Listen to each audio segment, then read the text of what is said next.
Atlanta International Airport. 6:03 a.m. A crowd of travelers moves like a tide beneath the harsh terminal lights. The camera jolts into the chaos at crew security. Right in the middle, a circle forms. Phones raised, whispers spreading. An old black man in a crisp pilot's uniform stands alone. Next to him, a tall white woman in her 40s points at his badge, her voice echoing for all to hear. "Excuse me, sir, but this ID doesn't look right. Are you actually cleared to fly this morning? Security, can we get some help over here?" Passengers stop in their tracks. Some record, others just gawk. The man's face, lined with decades of discipline, fatigue, and pride, tightens, but he says nothing. He glances down at the silver captain's wings pinned to his chest, then up at the ring of faces waiting for him to crack. A teenage boy whispers, "Is he really a pilot? Or is this one of those airport scam stories?" The security guard, barely older than the man's grandson, steps up and takes the badge. "Name, sir?" "Captain Harold Gaines," the old man replies, voice quiet but unbroken. "Employee number 2145, Delta, 52 years. He stares directly at the guard, refusing to flinch. The guard nods, looking uncomfortable. The woman, Linda Cook, flight attendant supervisor, leans closer. "You know, Captain Gaines, aviation's changed. Maybe you haven't noticed, but some of us don't feel so safe with unusual cases in the cockpit." A few people stifle laughs. Someone murmurs, "How old is that guy?" Another, "Didn't even know black pilots could get that senior." All this in less than 30 seconds. And for Harold Gaines, it's just the beginning. He remembers a time when people looked at him and saw a miracle. One of the first black captains in the Southeast. The man who landed Flight 229 and saved everyone on board back in '92. Today, at 74, with knees aching and hands still steady, he's become an oddity. Or worse, a target. As Linda continues her performative concern, Harold studies her. He's flown with Linda before. Always formal, always cold, but never this openly hostile. Maybe she's just having a bad day, or maybe, Harold thinks, she's decided today's the day she finally pushes him out for good. "Is there a problem here?" another crew member asks, trying to cut the tension. Linda waves her away. "No problem. Just verifying for everyone's safety. You don't mind, do you, Captain?" Harold holds her gaze. "Do what you need, Ms. Cook." Security finally hands back the badge. "Everything checks out, Captain." But Linda snatches the paperwork and, still loud, says, "We'll see about that at dispatch. Wouldn't want any mistakes in the log. Atlanta can't afford another headline." The humiliation burns, not just because it's public, but because Harold can feel the old shame and anger coiling inside. The same feeling he knew as a rookie, told to wait outside while the real pilots got their assignments. Only this time, no one steps in to help. He's alone in a sea of colleagues and strangers. He collects his things and walks away, forcing himself not to limp, not to show pain. In the staff lounge, the whispers continue. Someone is already uploading the confrontation to the crew's private group chat. Harold's phone buzzes. A text from his wife. "You okay, Harry? Did they give you trouble again?" He types, then erases his reply. He stares at a number in his contacts. Denise Allen, mayor. He hasn't spoken to her in years, not since the day he pulled her daughter out of that burning wreck. Maybe now's the time. Maybe he'll need a miracle himself. He settles by the window, watching the runways light up. For a moment, the old pride flickers. How many lives has he protected? How many storms has he flown through while others stayed home? He reminds himself he's more than a rumor, more than the color of his skin, more than his age. But as he sits in that cold, crowded room, Captain Harold Gaines knows. Today, for the first time in his life, he's not sure he belongs here. Not because of the years on his badge or the silver in his hair, but because the world he helped build now seems ready to cast him out, unless he finds a way to fight back. And in the palm of his hand, his phone vibrates again. Maybe, just maybe, one call can change everything. The echo of Linda's words still hung in Harold's ears as he sat by the window of the crew lounge, staring out at the runways shimmering in the early Atlanta sun.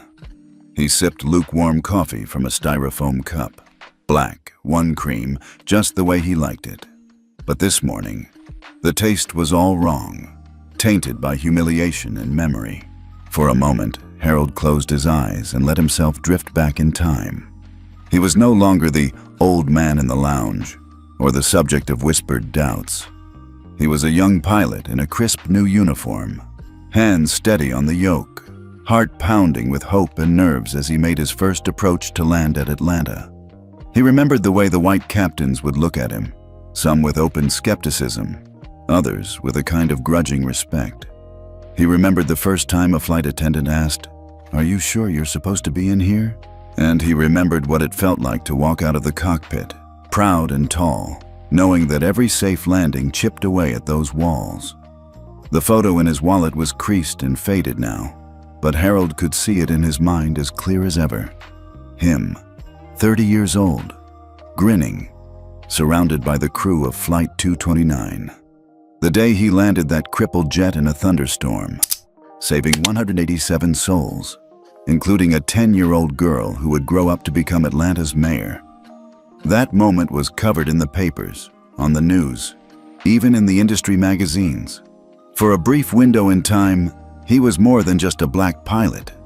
He was a hero. But as the years passed, the story faded. New pilots came in. Old legends became just stories told over cheap airport beers, and Harold, never one to brag, folded up his newspaper clippings and put his medals in a shoebox at home. The work mattered. That was enough, or so he thought. The crew lounge this morning felt different, colder somehow. There were eyes on him, young pilots, fresh from the regional lines, whispering as they pretended to check their phones. "That's him, right? The one from the video Linda posted?" one asked, barely bothering to lower his voice. "Yeah," another said. "Heard the company's finally reviewing his status. About time, right? He's been flying since before my dad was born." Harold kept his gaze fixed on the tarmac, jaw clenched. It wasn't the first time he'd heard such talk, but it was the first time he felt so utterly alone, even surrounded by his people. The fraternity of flight had always been thin for men like him, but he'd made it work. He'd earned his place with sweat, silence, and the steady proof of his work. The door opened and a much younger co-pilot, Jack Remington, strolled in with a bounce in his step. Jack was the kind of pilot who'd already been profiled in a business magazine. Handsome, white, Yale grad. His Instagram packed with adventure shots and motivational quotes. He gave Harold a curt nod, then took a seat on the opposite side of the room. "Morning, Captain Gaines," he said, tone polite but empty. Harold nodded back, saying nothing. He was tired of the dance, the forced camaraderie that meant little once the rumors started flying. A few seats away, two flight attendants giggled over a phone. One of them scrolled past a meme, Harold's picture, photoshopped with a cane, and the caption, "Still flying or just napping in the cockpit?" He tried to ignore it, but the ache settled deeper in his chest. Where was the loyalty, the respect? Did half a century mean nothing in the face of gossip and fear? He pressed his hand to his chest, feeling for the shape of the tiny medal beneath his shirt, a reminder that once, people believed in him. But medals didn't stop the world from moving on. Harold's phone vibrated. It was a text from his daughter. "Dad, saw something about you online. Are you okay? Should we talk?" He hesitated, not wanting to worry her. He typed back, "I'm fine. Just airport drama. Nothing new. Love you." He slipped the phone away, glancing at the number for Denise Allen in his contacts, the now mayor of Atlanta. He could see her as a child, clutching her mother's hand, tear-stained face after the rescue.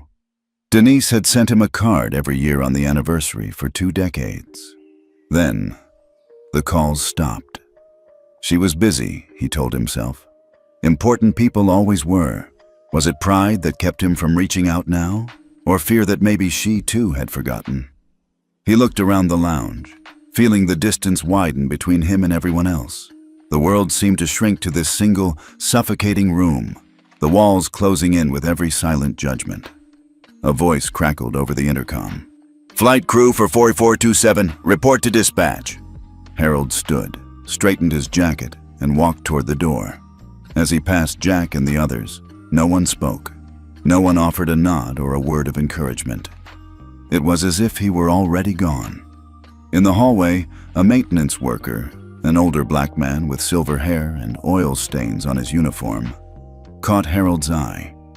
For a brief moment, there was recognition, a flicker of shared struggle. The man gave Harold a small, knowing nod, the kind of gesture that said, "I see you. I know what you've survived." Harold felt a lump form in his throat and nodded back. He reached the dispatch desk. Linda was waiting, arms crossed, lips pursed, radiating irritation. She handed him his paperwork without looking at him. "Just sign here, Captain Gaines, then you can be on your way." Her words were icy, but Harold heard something else beneath them. Fear. Was it possible that all this was about more than just age or color? Was Linda afraid of losing control, of seeing her version of order in aviation slip away? Harold signed, handed the clipboard back, and met her eyes. "I've been on my way for a long time, Ms. Cook. You have a safe flight."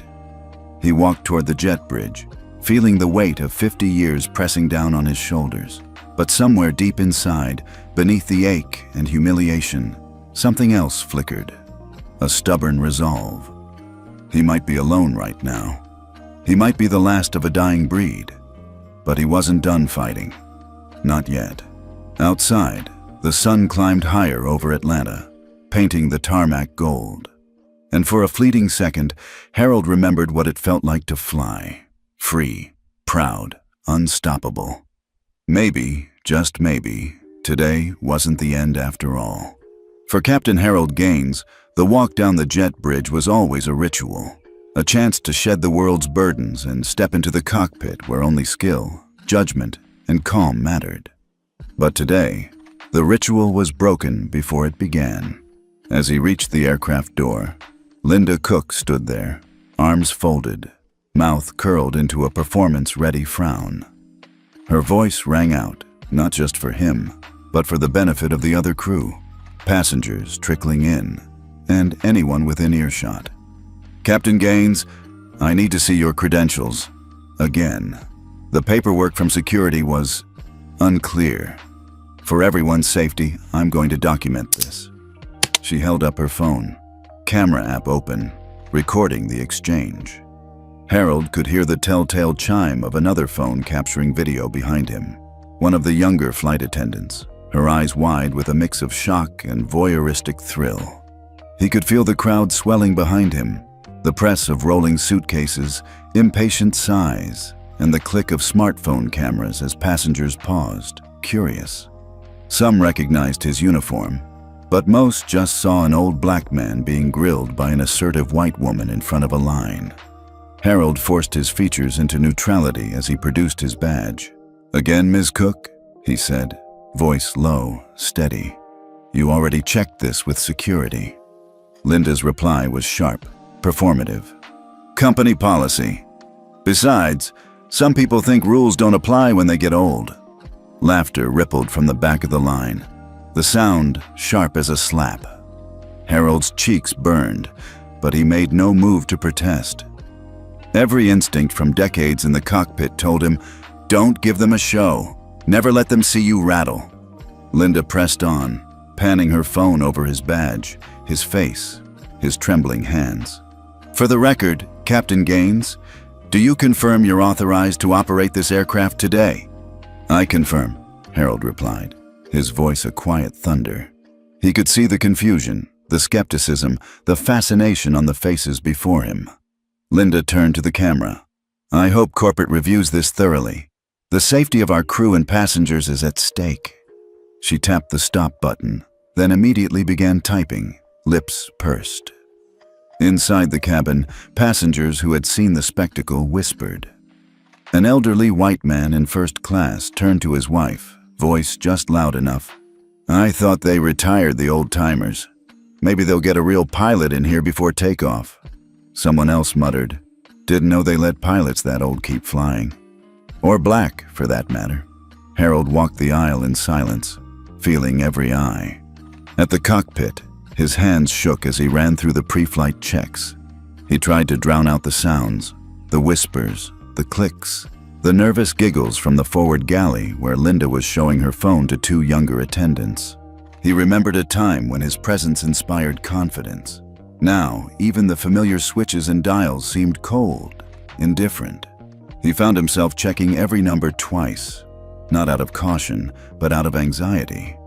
Would today be the day they finally found something to use against him? Midway through his checks, he caught a sliver of the conversation outside the cockpit door. Seriously, Linda? The junior attendant, Anna, asked. Wasn't that a little much? Linda's reply was icy. I'm just looking out for the company. We don't need headlines about accidents. If he slips up, it's on us. Anna hesitated, glancing toward the cockpit. Still, he's been here forever. My dad talks about him like a legend. Linda snorted. Legends belong in museums, not cockpits. If you want to keep your job, you'd better learn that early. Harold's heart clenched. He closed his eyes for a moment, centering himself the way he always had before a storm. The boarding finished, but the tension lingered. As he made his final preparations, his phone buzzed. A new notification from the crew's internal group chat. Safety alert. Senior pilot under review. See video. Followed by a short clip. Linda confronting him, her voice crisp, his image blurry and stooped. In minutes, the reactions poured in. Some were mocking, others pitying, but none offered support. One comment, upvoted a dozen times. Can't believe HR lets this slide. It's a lawsuit waiting to happen.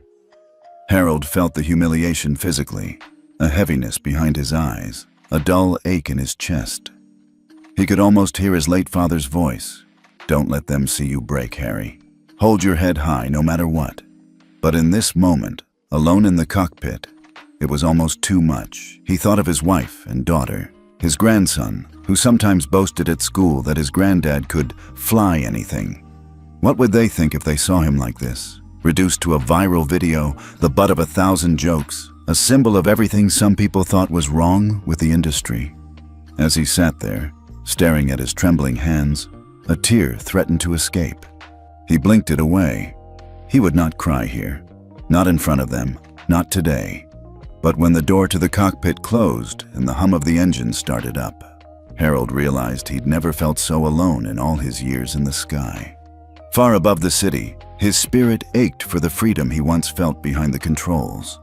But on the ground, he was a prisoner of rumor, of suspicion, and, worst of all, of his own fading hope that dignity and hard work would ever be enough.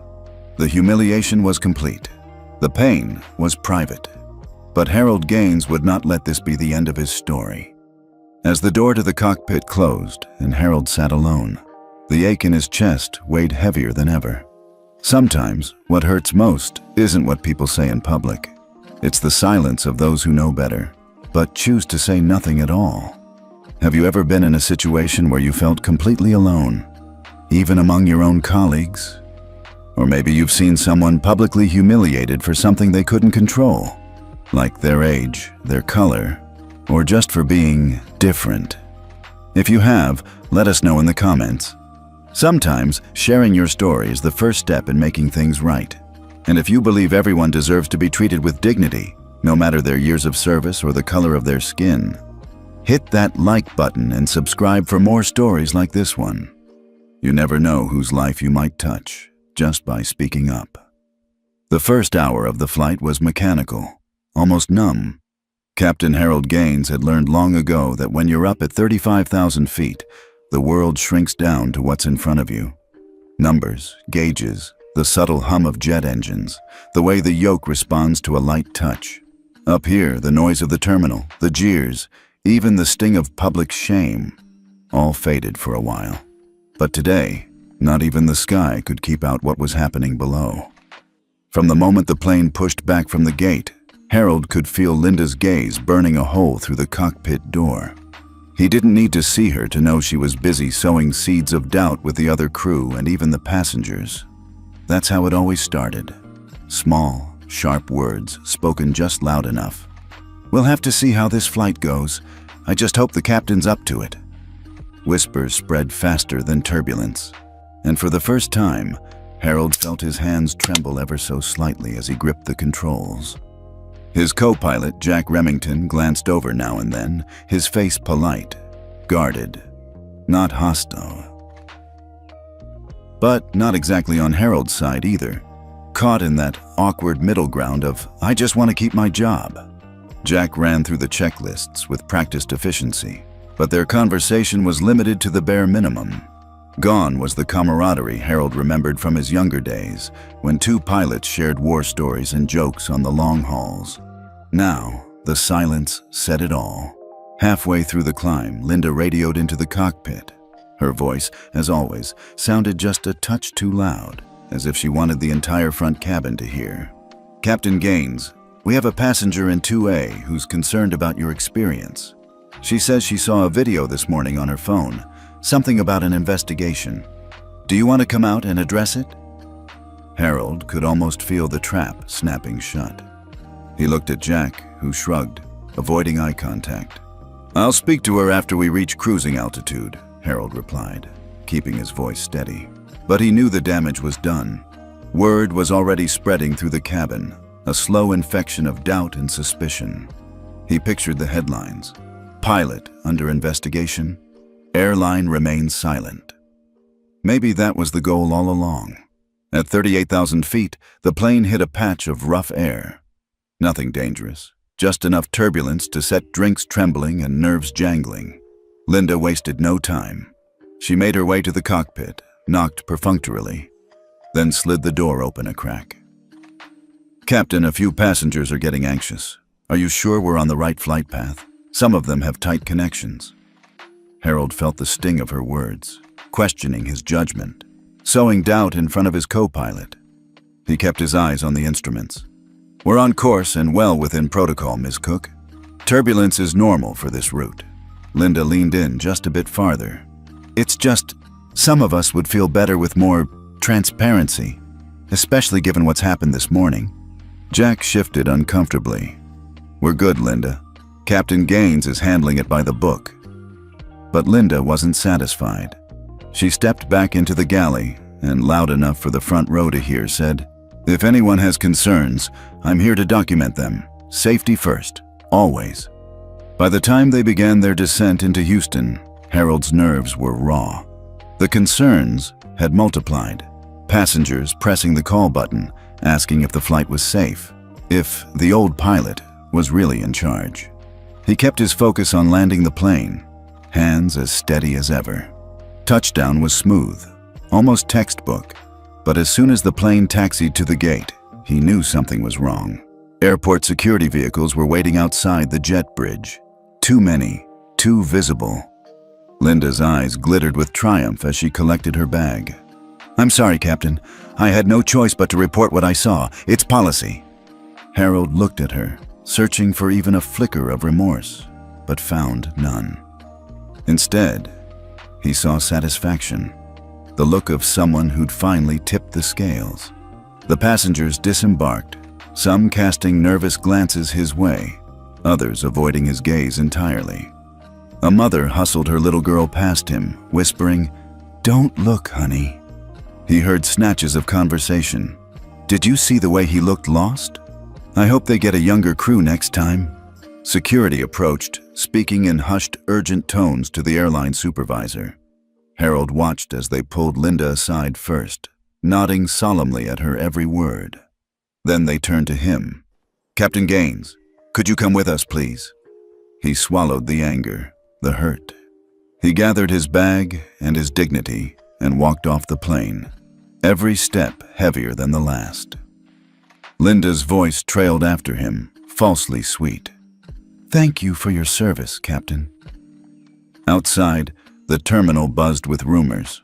Already, his phone was blowing up. Messages from the airline, his daughter, even a reporter. The world, it seemed, couldn't wait to see if the old legend would finally fall. As he was led through a side door, away from the main concourse, away from his crew, Harold glanced out at the ramp. The jets lined up for takeoff. For 50 years, this had been his kingdom. Now, with every whispered word and sideways glance, it was slipping away. But even as he was escorted into the cold, windowless room beyond, a single thought burned bright inside him. This isn't the end. Not yet. The walls were painted a tired shade of gray, with no windows, just a blinking fluorescent light and a security camera in one corner. Captain Harold Gaines sat alone at a metal table, his captain's hat placed carefully in front of him, as if it could shield him from what was coming next. He'd been here before, in rooms like this. Debriefings after emergencies, routine check-ins with flight operations, even the rare post-incident inquiry. But never like this. Never as a suspect, never as a man presumed guilty before the first question was even asked. He could hear muffled voices outside the door, the shuffle of shoes and the hush of anxious conversation. Every so often, someone glanced through the tiny window, their expression unreadable. Linda Cook had already walked by twice, her posture proud, eyes avoiding his. He recognized that kind of satisfaction, the feeling of someone who finally had the upper hand. He exhaled, tension releasing from his shoulders. "Yes, Denise, I didn't know who else to call. I wouldn't trouble you, but are you okay?" she interrupted, concern rising in her tone. "Is something wrong at the airport?" Harold glanced at the closed door, the empty interrogation room, the badge on the table. "They're saying I'm not fit to fly, that I'm too old, maybe not even who I say I am.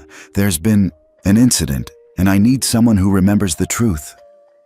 For a second, Denise Allen, the mayor of Atlanta, one of the city's most respected leaders, was just the little girl he'd rescued decades before, her hand tight in his, eyes full of fear and hope. He heard her inhale sharply. "You saved my life, Captain. You saved a lot of lives. Don't think for a second I've forgotten." Harold felt something like pride, but it hurt. "I'm sorry to call in a favor. I tried to fight this myself, but I'm tired, Denise. I'm tired of always having to prove I belong." He explained what had happened.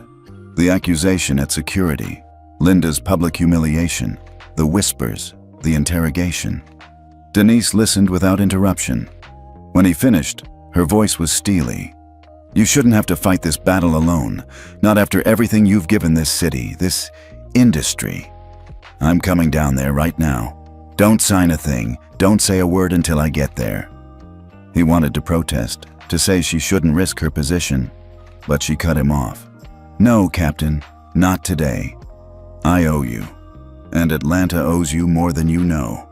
She hung up, and for the first time since the ordeal began, Harold felt a flicker of hope. But the ache of shame lingered. Even when help was on the way, the humiliation didn't wash off so easily. A few minutes later, the HR rep and legal returned. "Is everything all right, Captain Gaines? Ready to cooperate?" Harold drew a long breath, straightened his jacket, and looked them dead in the eye. "My attorney is on the way, and so is the mayor of Atlanta." Their expressions shifted from confidence to worry. The legal man stammered, "The mayor?" "That's right," Harold said, holding their gaze. "You might want to call your bosses." Outside, the wheels of power began to turn. In a world of routine complaints and investigations, the sudden involvement of the mayor triggered calls up the airline's chain of command. In less than 20 minutes, the tone changed. Harold's phone buzzed with a message from an old friend in operations. "Hang tight, Harry. Big boss is scrambling. You're not alone." The knock on the interrogation room door this time was firmer, more respectful. Denise Allen swept in, all business, suit crisp, presence commanding. With her was a lawyer and a local news crew trailing at a respectful distance, their camera turned off for now. "Captain Gaines," she said, crossing the room. "I came as fast as I could." She extended her hand, not just as a politician, but as someone who remembered him as a hero. I need to speak with your HR and legal, please.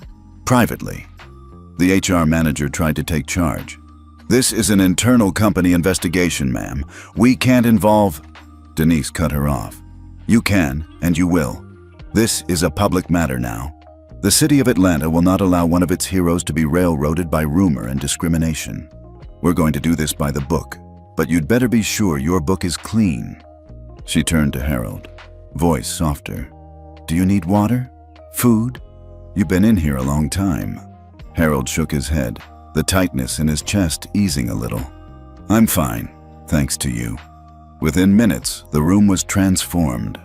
Airline executives joined via video call, each one suddenly more respectful, their voices full of apologies and concern. The HR representative stumbled through explanations while legal grew increasingly nervous. Denise stood by Harold's side, listing his achievements for the record. Decades of service, the crash landing, the hundreds of lives he'd helped save, the pilots he'd mentored. She recounted his annual charity flights for sick children, the scholarships he'd funded for young pilots of color. One executive, faced with the mayor's quiet fury, finally cracked, I'm not sure how this got so out of hand. We'll need to review our processes. Through it all, Harold remained dignified, answering questions clearly but without apology. For once, the burden of proof wasn't just on his shoulders. With Denise beside him, the room finally seemed to see the man. Not the rumors, not his age or the color of his skin, but the decades of honor behind his name. The meeting ended with promises of a thorough review, paid leave for his well-being, and a public statement clarifying there had been no wrongdoing on his part. The HR manager apologized on camera. Harold could tell it was more for PR than principle, but still, he'd survived the Inquisition.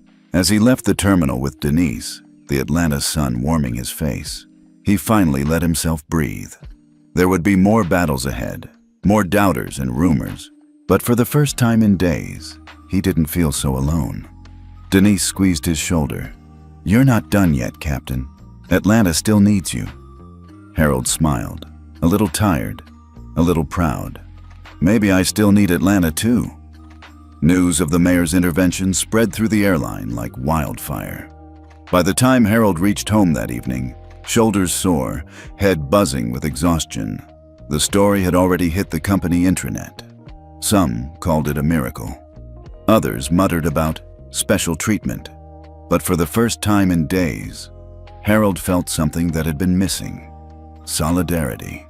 He had barely stepped inside when his phone began to ring. The first call was from Charles Evans, a retired captain who'd trained Harold decades ago. Charles's voice was gravelly but urgent. Heard about what happened, Harry. Damn shame, but I'm proud you stood tall. Don't let them rewrite your legacy, son. If you need me, you call. Harold thanked him, emotion threatening to crack his voice. Next came a flood of texts and emails, some from pilots he barely knew, others from old friends who'd quietly watched the drama unfold. Saw what Linda did, not the first time. You did nothing wrong. If you need a statement from a witness, I'll give it. Time for this nonsense to stop. Even Jack Remington, the young co-pilot from that morning, reached out. Captain, I want you to know I backed you up in my statement. I told HR you handled everything by the book and then some. If they need me again, I'll speak up. Harold read each message slowly, letting them sink in. The shame and isolation from that morning didn't vanish, but now there was a small bulwark against it, a sense that maybe, just maybe, the tide was turning. Later that evening, Denise Allen called again. This time, her voice was less formal. You did well today, Captain. Tomorrow, I'll hold a press conference about workplace dignity and respect. Would you mind standing with me? The city needs to see who you are, what you stand for. He hesitated, unused to the idea of being the public face of anything. He'd always preferred the quiet professionalism of the cockpit, far above the noise.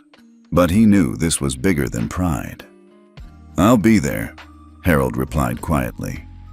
That night, Harold found sleep difficult. His mind wandered back through decades. Training flights where he was the only black man in the room. Long hauls where he'd broken every stereotype just by showing up.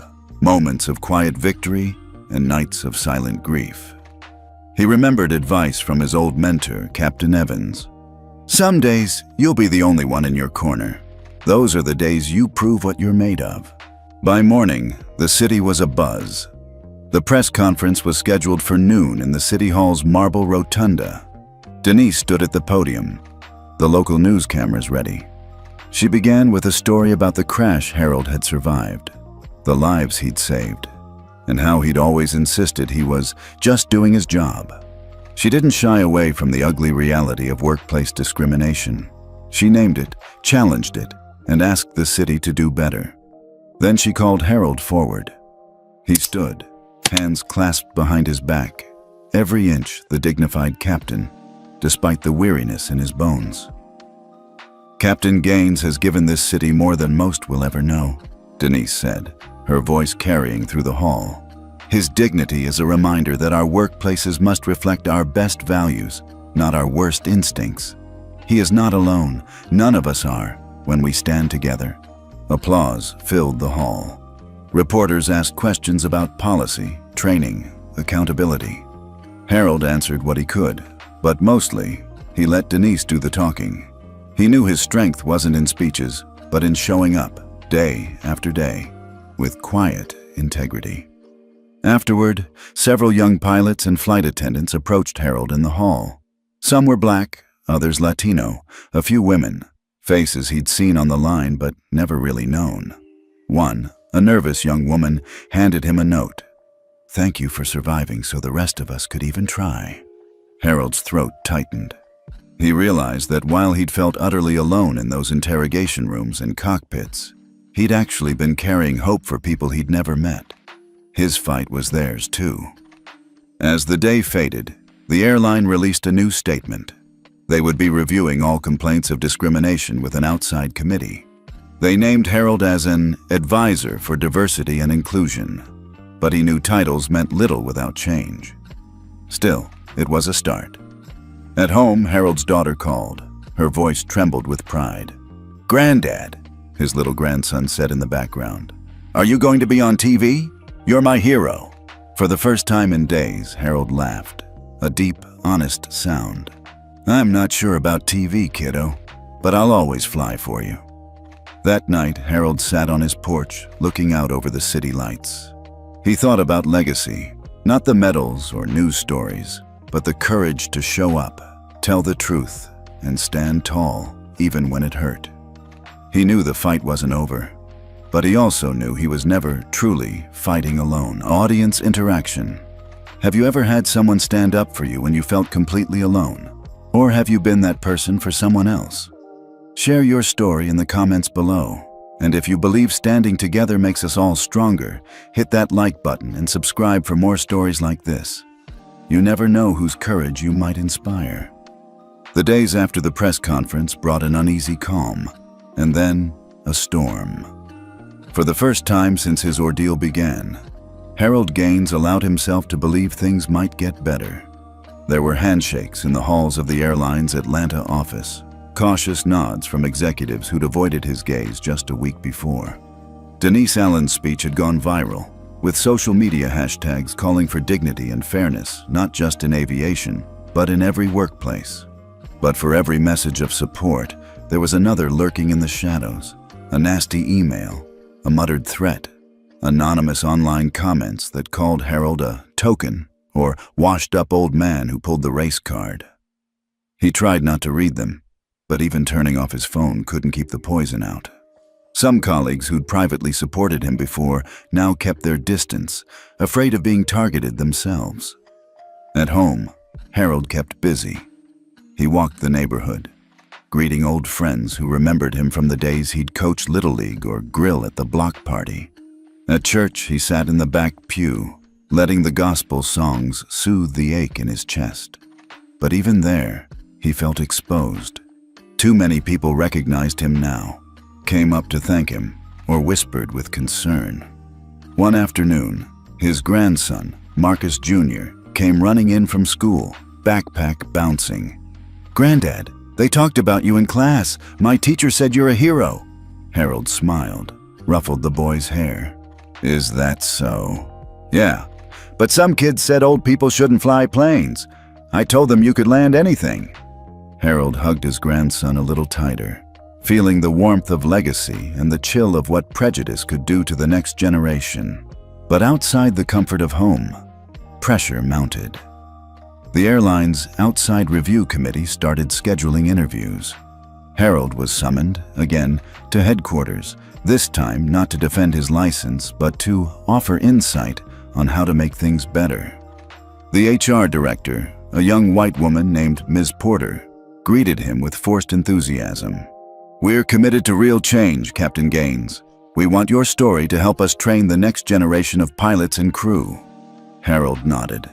He'd heard words like these before, when they first hired him, when they needed a face for a diversity brochure, when they wanted to settle lawsuits quietly. Still, he spoke honestly. He described the loneliness, the constant scrutiny, the feeling of being an outsider even after decades of service. He didn't sugarcoat what Linda Cook and others had done, but he didn't call for vengeance either. "People need to be held accountable," he said. "But what we need most is a culture that actually respects what we claim to value." Ms. Porter made notes, nodded, thanked him for his candor. "We'll be in touch." That afternoon, Harold got a call from Charles Evans, his old mentor.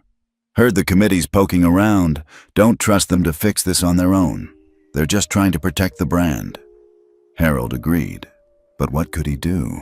He was tired, mentally, physically, emotionally. He thought of retiring early, just slipping away while the firestorm was hot. But then he remembered all those young pilots who had come up to him after the press conference, the quiet thank yous, the nervous hope in their eyes. If he walked away now, what would happen to them?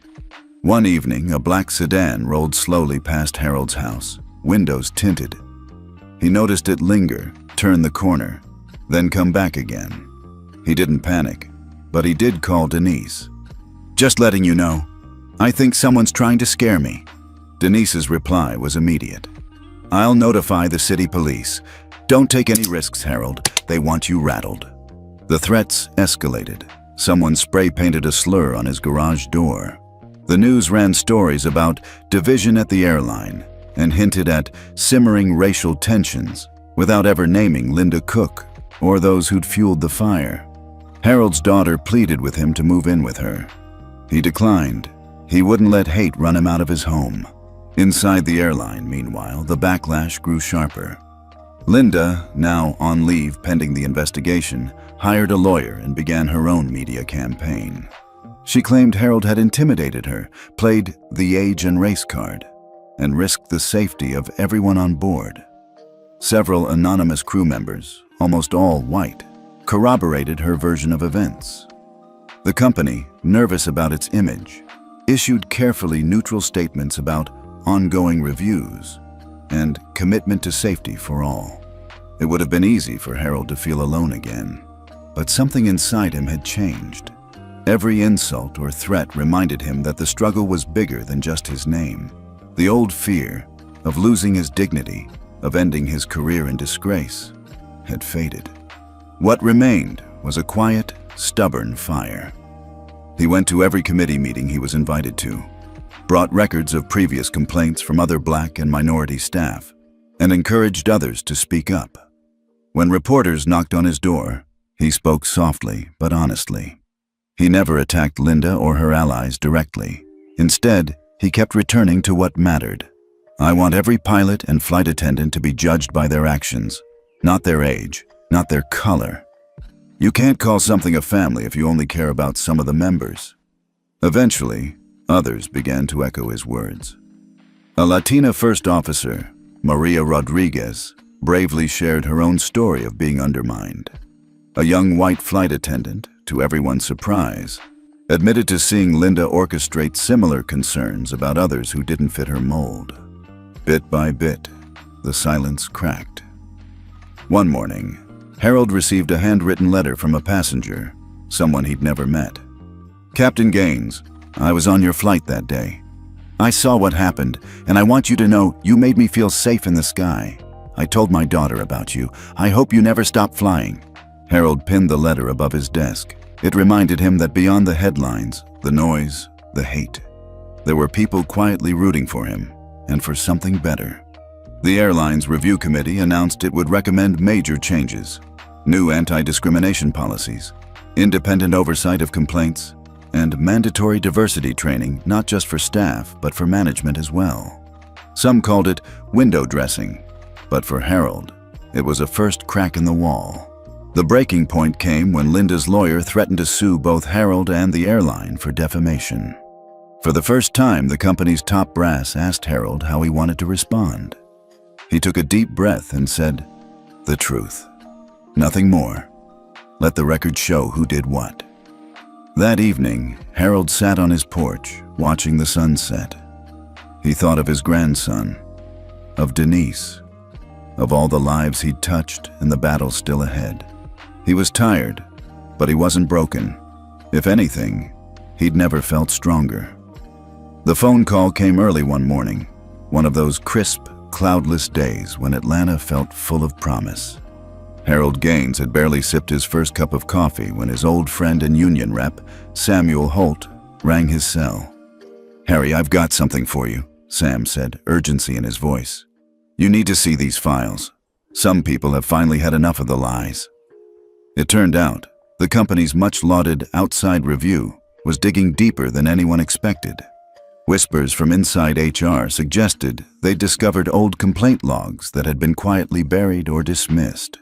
For years, crew members who didn't fit the airline's unspoken mold, black, Latino, older, female, or simply different, had filed incident reports, only for them to vanish without action.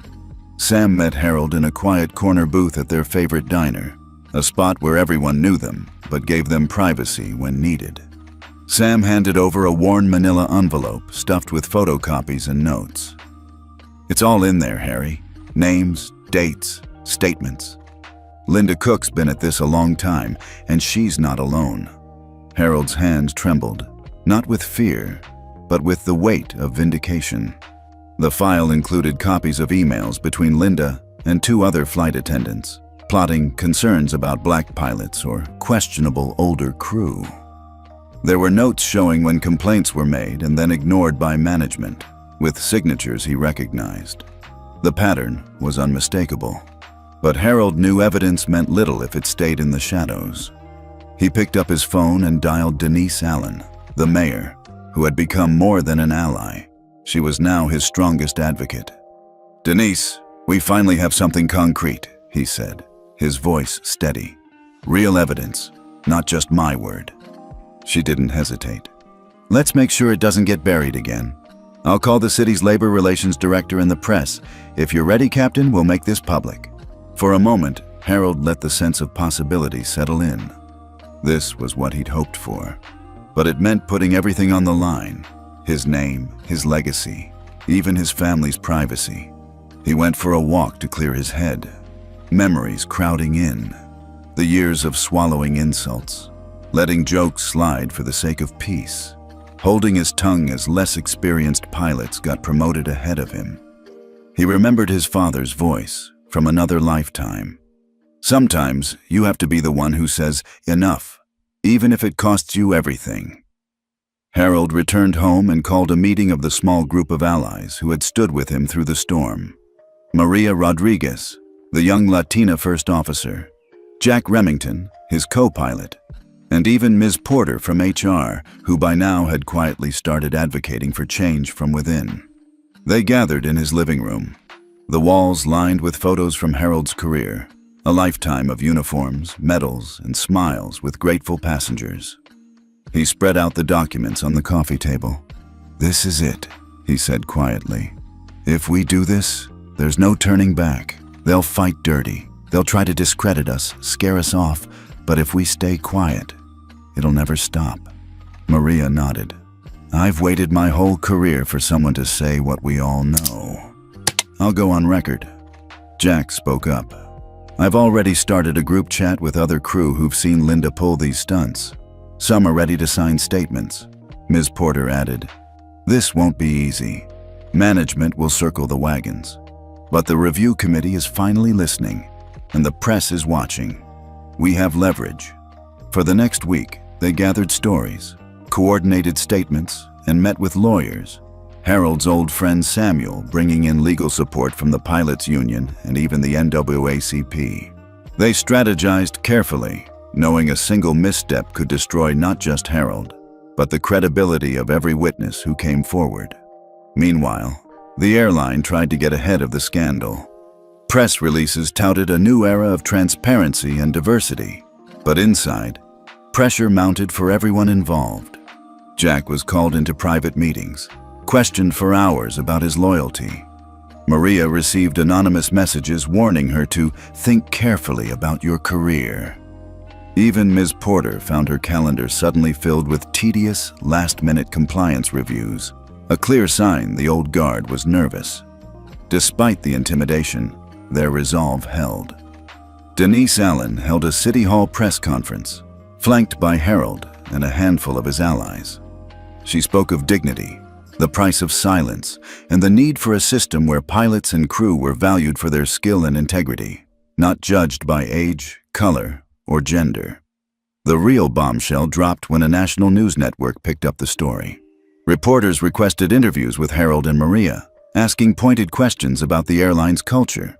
The file of evidence was submitted to both the Department of Transportation and the EEOC, Equal Employment Opportunity Commission. Suddenly, the company's legal team was in crisis mode.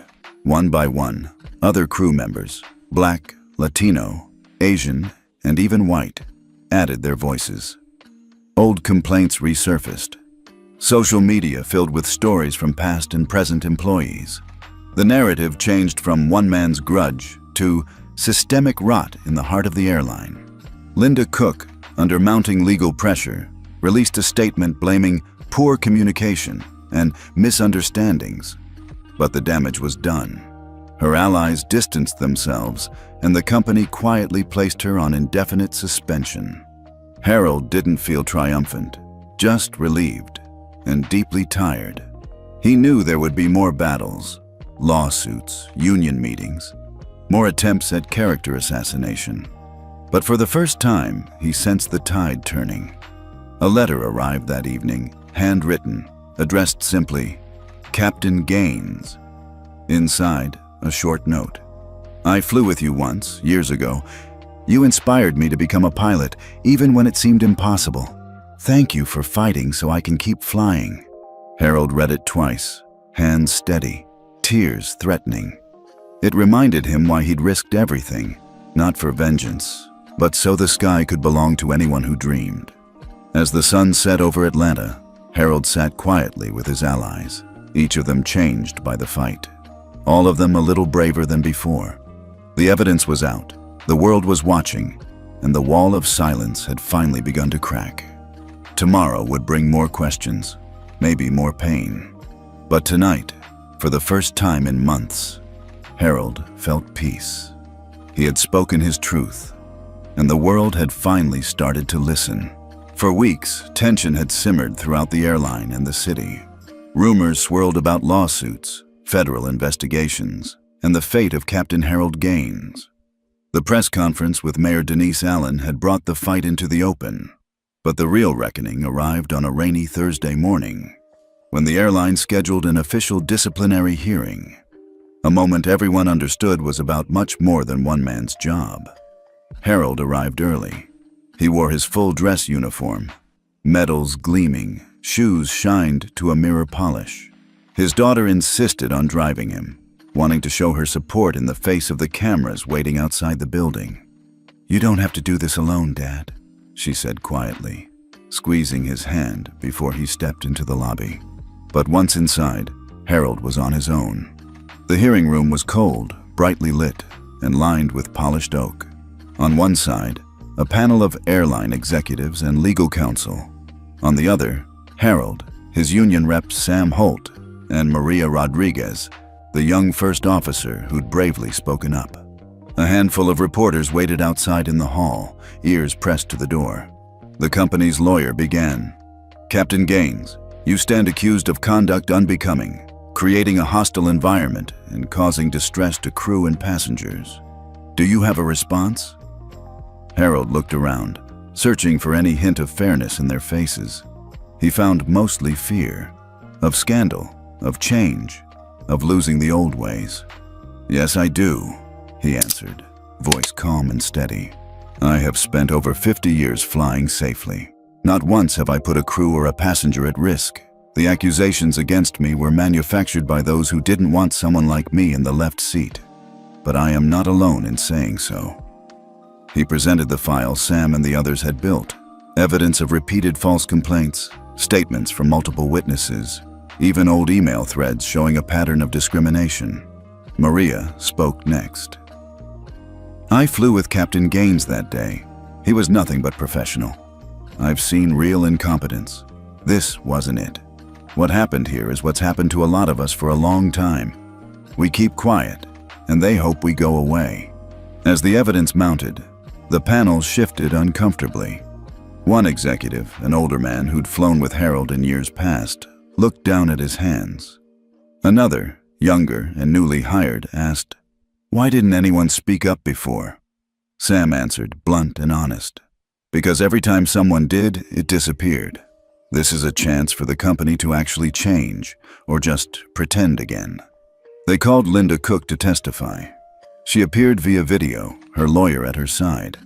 She repeated her claims, concerns about safety, uncertainty about credentials. But when pressed for specifics, her story unraveled. The panel confronted her with evidence, the old emails, the pattern of targeting. Linda faltered, and her lawyer advised her to take the fifth. As the morning wore on, other voices joined in. Maria read statements from other crew members who'd felt targeted or sidelined. An older white mechanic, quietly brave, spoke of watching complaints disappear or being pressured to change his statements. The hearing became less about Harold and more about the culture itself. Finally, they gave Harold the last word. He stood, hat in hand, back straight as ever. "I love this job. I always have. But I shouldn't have to fight twice as hard, every day, just to be allowed to do it. I'm not here for revenge. I just want the next generation to know they can show up and be treated fairly, no matter who they are or how long they've served." He sat down, and the room was silent. The panel adjourned for deliberation. It took hours, hours in which Harold and his allies paced the hallway, reporters asking for quotes, friends and family texting support.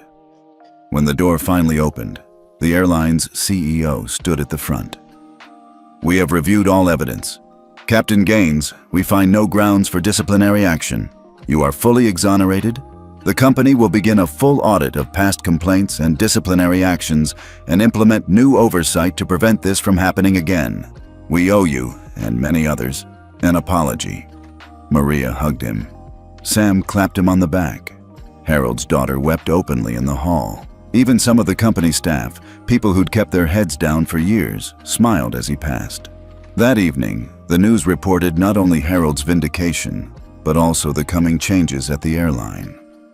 Denise Allen issued a statement praising the courage of all who spoke up, and the union called for a nationwide review of airline hiring and disciplinary practices. Harold celebrated quietly at home, surrounded by family and a handful of friends who'd never lost faith. He was tired, so tired, but for the first time in months, he felt at peace. The battle had been brutal, but it wasn't for nothing. The wall had finally cracked. He looked at his grandson across the dinner table. "Granddad," the boy asked, "does this mean you're going to keep flying?" Harold smiled. "If they'll have me, son. If not, maybe I'll just teach others to do it better." Audience interaction. Have you ever witnessed someone brave enough to speak up, even when the odds were against them? Or maybe you've had to fight for what's right at work or in your community. Share your story in the comments below, and let us know what standing up for justice means to you. If you believe change is possible when we stick together, hit that like button and subscribe for more true stories that inspire. The news of Harold Gaines' exoneration swept through the airline community like a fresh spring wind. For weeks, crew rooms and flight lounges buzzed with talk. Some voices shocked, others quietly relieved, a few even jubilant. But for Harold, the change felt different. It wasn't a parade or a standing ovation. Instead, it was in the quiet things. A nod from a pilot who'd never spoken to him before, the way a young flight attendant asked him to sign her training log, or the look of genuine respect from managers who'd always kept their distance. One morning, as Harold prepared for a routine flight to Dallas, he noticed new posters on the crew room wall. Zero tolerance for discrimination. Report safety and fairness concerns. Below, for the first time, the phone number actually rang through to a real person, not just an empty voicemail. He took a moment, hand on the poster, letting the truth of it settle in. He had not started this fight to become a symbol, but here he was, a living reminder that change, though painfully slow, was possible. Maria Rodriguez was promoted to captain, her achievement celebrated in a company bulletin. Jack Remington, the young co-pilot, volunteered for the company's new diversity and ethics board. Even Ms. Porter, the HR manager, gained fresh respect for championing real reform, her inbox now full of thank you notes from crew members who'd found new courage to speak. Yet, not everything changed overnight. Linda Cook quietly resigned, her circle shrinking as the old guard realized the game had shifted. Some skeptics still grumbled in corners, but the silence that had protected prejudice for years had been broken. Harold's daughter insisted on a small family dinner to celebrate. There, surrounded by 3 generations, his daughter, her husband, and his grandson, Harold finally let the weight of the ordeal roll off his shoulders. "Granddad," his grandson piped up, "are you going to fly forever?" Harold chuckled. "Maybe not forever, but I'm not done yet." He looked at his daughter, her eyes shining with pride. "You taught me to fight, Dad," she said softly. "You taught all of us." That night, Harold stood by his window, looking out at the Atlanta skyline. He thought of the young pilots, the crew, the quiet ones in every workplace who still needed someone to go first. He knew the system wasn't perfect, but it was better. And maybe, just maybe, it would keep getting better. He breathed in the southern night, feeling, for the first time in a long time, truly free. 3 months after the hearing, the air in Atlanta felt lighter, maybe just a little cleaner. At the airport, a new kind of energy buzzed among the crew. People no longer whispered behind Harold's back. Now, they met his eyes, greeted him by name, and sometimes simply said, "Thank you," as he passed by. On the morning of his first flight back as senior captain, Harold paused at the gate, taking in the view of his Boeing 737. The terminal was busy as ever, but he could sense the difference. A few younger pilots gathered nearby, watching him not just with curiosity, but with real admiration. Jack Remington stood by the jet bridge, giving him a respectful nod. "Ready, Captain?" he asked, a little grin on his face. "Always," Harold replied, his voice steady. As he walked onto the plane, he noticed the cabin crew smiling, Maria Rodriguez among them, now wearing her new captain's stripes. She winked as she checked the pre-flight paperwork. Once the cockpit door closed, Harold sat in the left seat. He ran his hands over the controls like an old friend, settling into a rhythm that had always felt like home. For a moment, he thought of the journey. Every late night, every indignity, every small victory.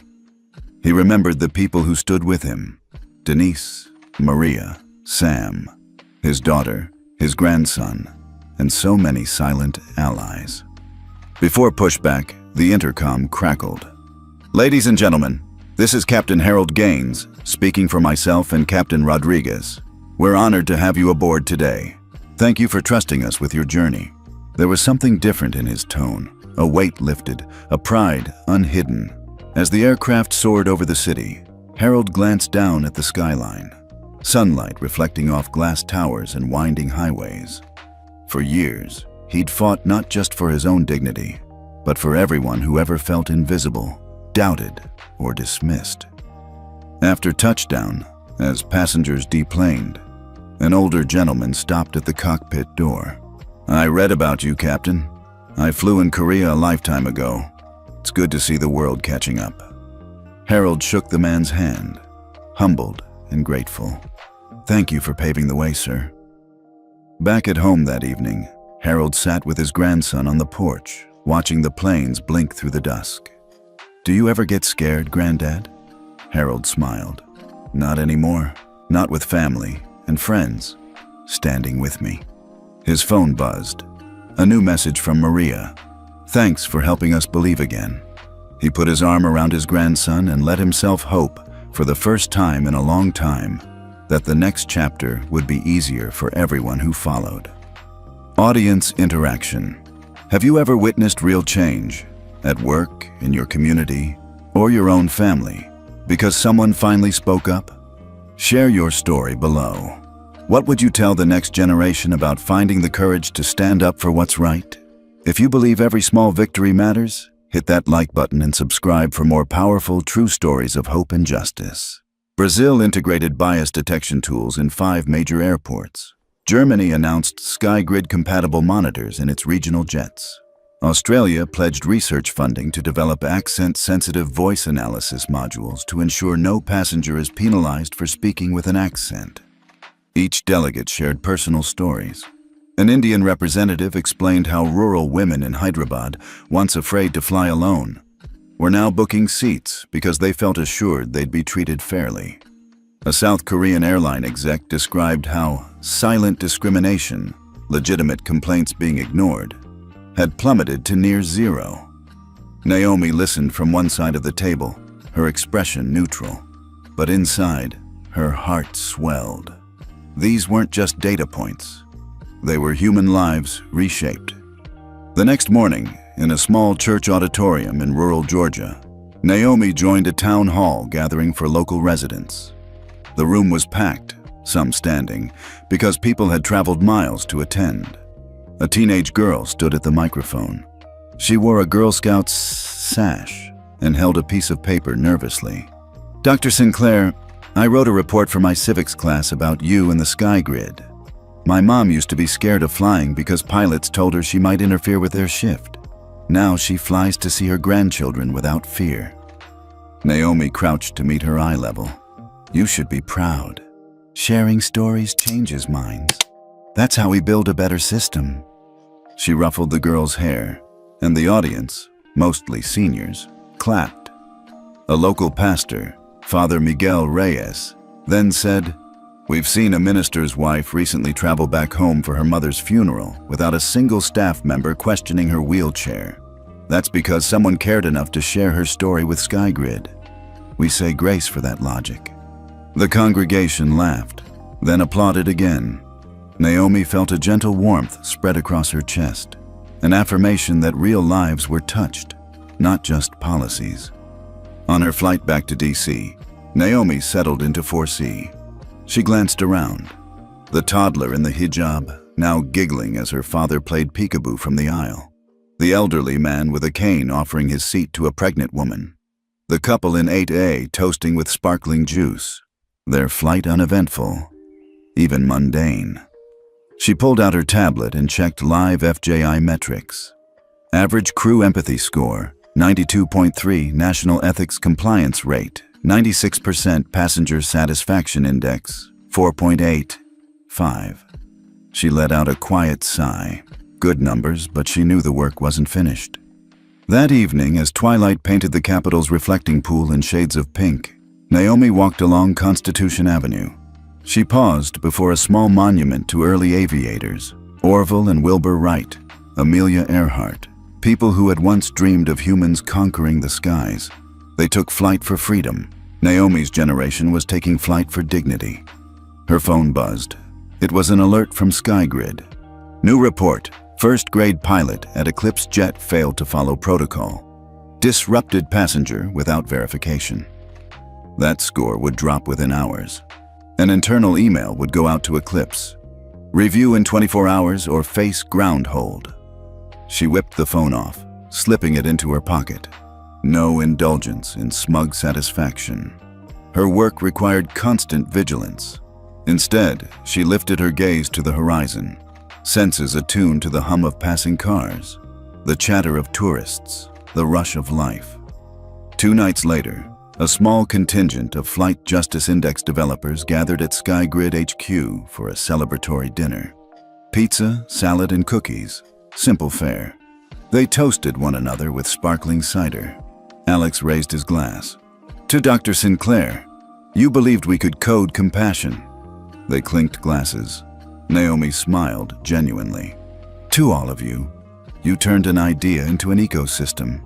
You made flying a little more human. A junior data engineer, who'd been part of the initial FJI beta, grinned. Remember when we thought 50% coverage was impossible? Now it's 96%. Laughter. A few relieved exhalations. They knew they were writing history in real time. The following morning, Naomi visited her old high school in Bethesda, Maryland, Oak Crest Academy. She was invited to speak to the junior class about leadership, ethics, and technology. The auditorium brimmed with 15-year-olds, some doodling on notebooks, others glued to phones. She took the stage. 20 years ago, I sat where you are. I was the kid who liked coding more than pep rallies. I cared about fairness, whether in classroom elections or in computer games. I never imagined that one day I'd be changing how people experience flight. But it all started with a belief that no one should be told they don't belong just because of who they are or what they look like. A hand shot up. Did you ever get scared? Like, what if no one cared? She paused. Of course, many times.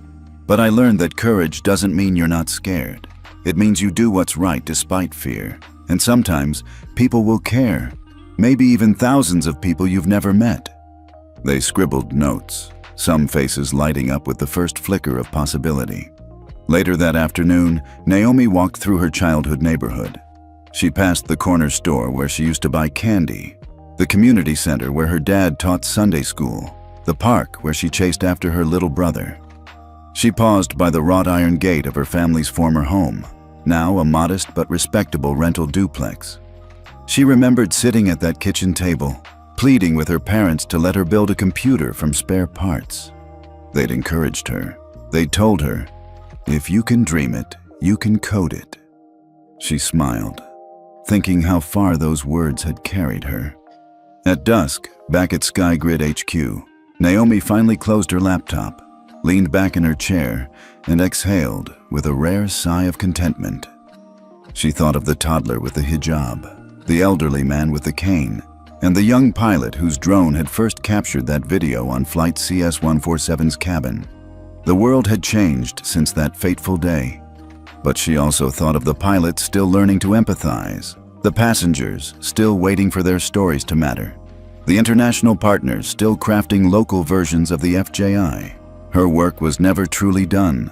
She stood, zipped up her leather jacket, and walked out into the night. The city lights sparkled behind her like a constellation of opportunity and promise. Above, a plane roared past, heading west. For a moment, Naomi held her breath, listening to that engine hum. Then she smiled, because for once, the sky didn't feel limitless in ambition alone. It felt limitless in fairness, in dignity, in the simple knowledge that from now on, no one would be erased without consequence. She walked on, knowing that as long as people still flew, her mission endured.